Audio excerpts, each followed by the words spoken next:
Glowing skin and cut ஹெல்த்தை improve பண்ணுற மாதிரி ஒரு டேஸ்டியான டயட் ஃப்ரெண்ட்லி ரெசிபி பார்த்துடலாம். ஒரு மீலில் குறைஞ்சபட்சம் 10 கிராம் ப்ரோட்டீனும் 10 கிராம் ஃபைபரும் இருக்கிற மாதிரி பார்த்துக்கோங்க. இதில் பர்ஃபெக்டான ப்ரோட்டீன் அண்ட் ஃபைபர் லெவல் இருக்கும். இப்போ ஓவர் நைட் ஊற வச்ச பச்சை பயிரை நல்லா வாஷ் பண்ணி இந்த மாதிரி நல்லா முளை கட்டி எடுத்துக்கோங்க. இதை மிக்சர் ஜாரில் சேர்த்துட்டு பூண்டு, இஞ்சி, சீரகம் சேர்த்து அரைச்சி எடுத்துக்கோங்க. மிக்சிங் பவுலில் கோதுமை மாவு, துருவின கேரட், அரைச்சி வச்சிருக்கிற பேஸ்ட்டும், பொடியை கட் பண்ண தக்காளி, பச்சை மிளகாய், தேவையான அளவு உப்பு, பொடியை கட் பண்ண வெங்காயம், கொத்தமல்லி கூட கொஞ்சம் போல தண்ணி சேர்த்து இந்த பதத்துக்கு ரெடி பண்ணி வச்சுக்கோங்க.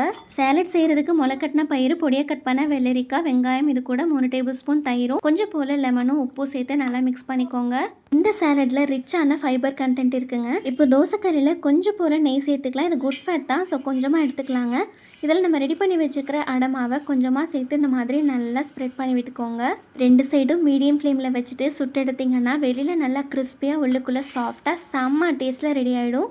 இது கூட வேக வச்ச எக் ஒயிட்டும் சேர்த்து எடுத்துக்கலாங்க. இந்த மாதிரி ரெசிபிஸை மிஸ் பண்ணாமல் பார்க்குறதுக்கு பேஜை ஃபாலோ பண்ணிக்கோங்க.